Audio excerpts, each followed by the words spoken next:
La verdad que cuando recién los escuchaba, cada paso no solo de la Latarjet, sino de todas las cirugías, de todos los procedimientos que hacemos, se puede revisar y se puede discutir, ¿no? Desde la indicación, pasando por aspectos técnicos, rehabilitación.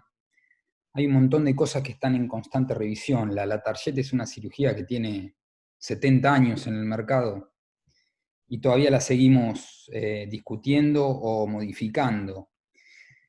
La literatura deja muy claro, son múltiples las publicaciones que hablan sobre los resultados de la Latarjet después de una luxación de hombro. Este es uno del año 2014 que habla de los buenos resultados que tiene, y elegí este en particular porque es un review relativamente nuevo, pero desde sus comienzos los resultados de la Latarjet es bueno. Nosotros lo que fuimos a averiguar en nuestro grupo de pacientes es qué pasaba con la vuelta al deporte, qué pasaba con el nivel de estos pacientes cuando volvían al deporte, cómo era el rango de movilidad, si estos pacientes pagan algún precio o no por tener una cirugía previa, una Bankar, reparación de Bankar previa, y también queríamos averiguar nuestras complicaciones. Uno tiene como el preconcepto de que la cirugía de la Target es una cirugía que tiene alta morbilidad, altas complicaciones, que los pacientes quedan con una restricción de la movilidad y que esto impediría un retorno al deporte adecuado. Si uno divide las cirugías en anatómica y no anatómicas, la Latarjet sería una cirugía no anatómica y cargaría con todos estos pecados.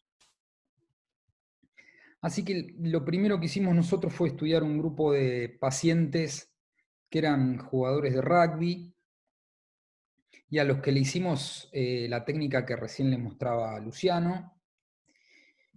Todos tenían un déficit de capital óseo y a todos le hicimos una Latarjet modificada. Eran 49 hombros en 48 pacientes. Obviamente estos son todos jugadores de rugby, así que son todos hombres, porque en la Argentina, si bien no es que no exista, el rugby femenino es una cosa mucho más raro. El rugby masculino es la regla, les diría.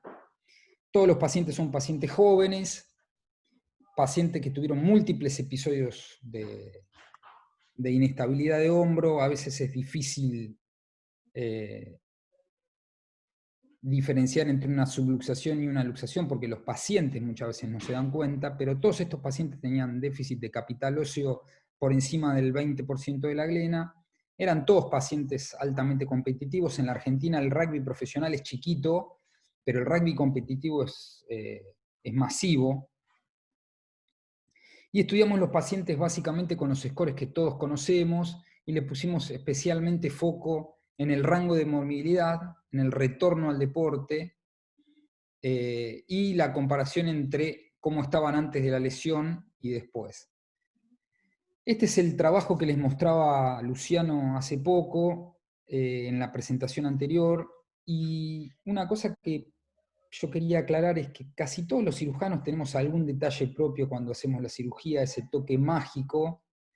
La literatura no hace diferencias, ¿no? La literatura no hace diferencias en eso. En general, independientemente del toque que tenga cada cirujano, la Latarjet tiene un resultado regular, independientemente de cómo uno ponga la coracoides, cuántos tornillos ponga, si use o no use arandelas.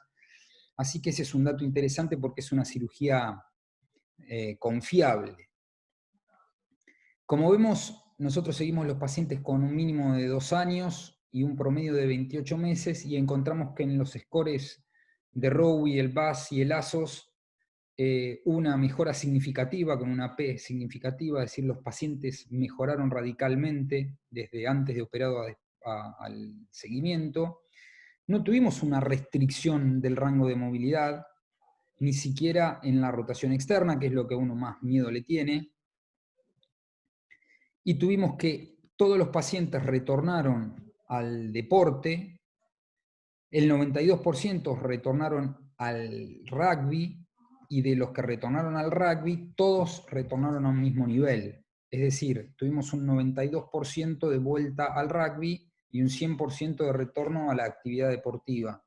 Y ahí es un punto flaco en toda la literatura y en nuestro trabajo también, que se mezclan por qué los pacientes no vienen, no vuelven al deporte. Muchos no vuelven no porque el hombro esté inestable o porque objetivamente no esté bien, sino subjetivamente el paciente no se siente con ganas de exponerse o no siente su hombro en condiciones, pero ahí, digamos, es difícil hacer esa medición.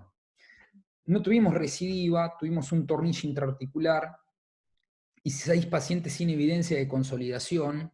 El tornillo intraarticular claramente es un error técnico y no es adjudicable a la cirugía, y los 6 pacientes sin evidencia de consolidación no significan pseudoartrosis, sino significa una unión fibrosa que muchas veces está reportada en la literatura que se consolida mucho tiempo después. Y en el segundo trabajo lo que fuimos a buscar fue comparar cómo nos iba, también mirado desde el punto del deporte, a los pacientes que les habíamos hecho una Latarjet como procedimiento primario, es decir, vírgenes, con déficit de capital óseo, pero vírgenes, y aquellos que ya habían sido sometidos quirúrgicamente a una cirugía de Bankart, ya sea abierta o artroscópica. Estos eran 100 deportistas, todos competitivos, todos con déficit mayor al 20% y por lo menos seguido durante 2 años. Excluimos las pacientes con patología simultánea o que no cumplían claramente con los criterios de inclusión. No tuvimos diferencias demográficas entre los grupos analizados, es decir, no había diferencias significativas, eran grupos comparables. Los pacientes que ya habían sido operados tenían todos procedimientos de partes blandas, ¿sí? Ya sean abiertos, artroscópicos o más de un procedimiento, pero digamos, no había una Latarjet. Acá lo que analizamos fueron reparaciones de Bankart a los que los transformamos o los revisamos a una Latarjet. El número de operaciones que tenían era casi en promedio de 1. Algunos tuvieron 3 cirugías, pero la mayoría tenían un solo procedimiento. Todos tenían una pérdida de capital óseo comparable entre ambos grupos, y la gran mayoría de los 2 grupos pertenecían a G2, que son pacientes de alto impacto o deportes de colisión.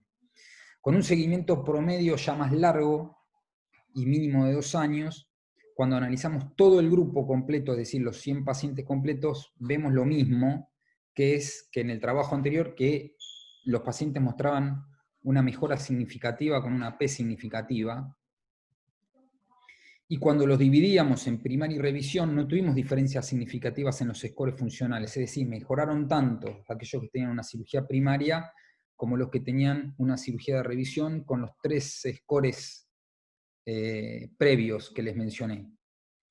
Tuvimos 4 pacientes que no volvieron al deporte y 5 pacientes que volvieron a un menor nivel. Este otra vez es el grupo de los 100 pacientes.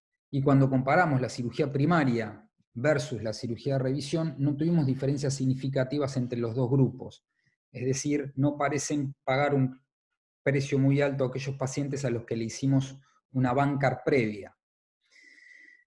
No tuvimos diferencias significativas tampoco en la vuelta al deporte entre ambos grupos, y tampoco tuvimos una diferencia significativa en el rango de movilidad. Si nosotros analizamos todo el grupo, no hubo pérdida en el rango de movilidad, y cuando comparamos los 2 grupos no notamos diferencia significativa entre los 2 grupos tampoco. Tuvimos 13% de complicaciones, y ahí siempre hay que tener cuidado cómo clasificamos las complicaciones, porque tuvimos 2 tornillos intraarticulares, y otra vez, este es un error técnico que no es adjudicable a la cirugía, sino al cirujano, una artritis séptica, que esos fueron los que nos llevaron a las reoperaciones, y después tuvimos 8 pacientes que no tenían una consolidación evidente en los estudios por imágenes, pero sí estaban bien clínicamente, y un injerto que estaba fragmentado. El último de los complicados fue una infección superficial que no hubo que operarle y que fue tratado con antibiótico vía oral.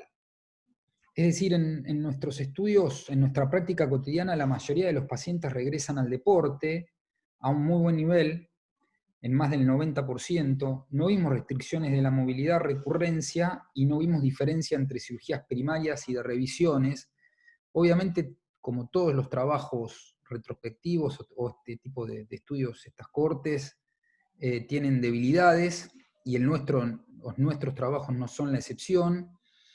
Nosotros analizamos un pool pequeño de deportes como es el rugby en la mayoría de estos pacientes, o el fútbol, que son dos deportes muy populares en la Argentina, pero no necesariamente esto se puede extrapolar. No tuvimos grupo control y tampoco hicimos un cálculo muestral para saber si estos números nos alcanzan.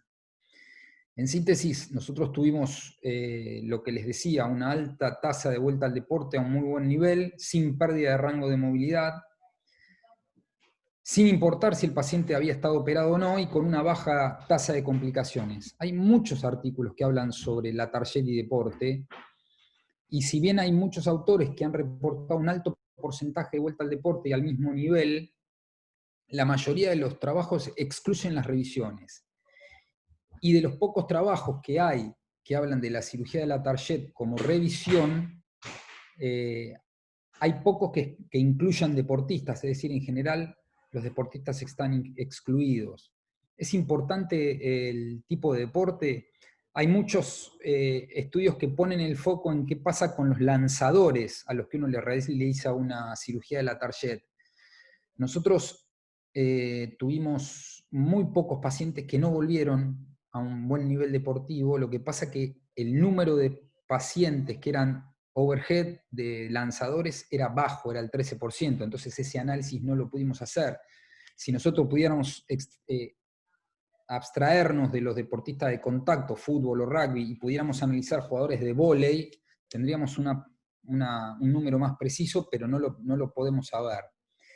El nivel de deportista, el nivel de retorno al deporte es muy alto, y hay mucha gente que reporta estos mismos resultados, incluso en los competitivos tienen mejores resultados que en los amateurs, básicamente porque se preparan mejor para la vuelta al deporte, y eso es una cosa que hay que observar cuando uno mira nuestros pacientes. Este es un excelente trabajo que salió hace poco, que analiza una cosa parecida a la que analizamos nosotros en cuanto a cómo le va a los pacientes que hacen contacto y colisión. Es del Journal of Bone del año 2018, y tiene algunas cosas interesantes que uno lo ve en lo cotidiano, y es que no hay relación entre la pérdida del porcentaje de hueso que tiene el paciente y la vuelta al deporte. Es decir, no es que porque vos perdiste 10 o perdiste 15 o perdiste 20, tenés menos chances de volver. En ellos sí pudieron llegar a la conclusión que de más de 2 cirugías baja radicalmente la tasa de vuelta al deporte. Nosotros, como no teníamos pacientes operados tantas veces, no pudimos llegar a esa conclusión, así que no estamos tan seguros de que sea gratis operar un paciente, pero lo más llamativo de este trabajo, que tiene 73 pacientes, es la cantidad de deportes que mete en el trabajo, ¿no?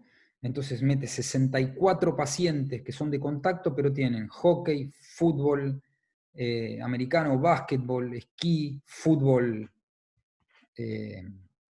rugby, artes marciales. Es decir, yo creo que ahí los traumatólogos estamos cometiendo un pecado, que es meter los deportes en una misma bolsa. Creo que tenemos que tomarnos un tiempo para empezar a subdividir los deportes, o por lo menos para reportar resultados de los trabajos un poco más específicos.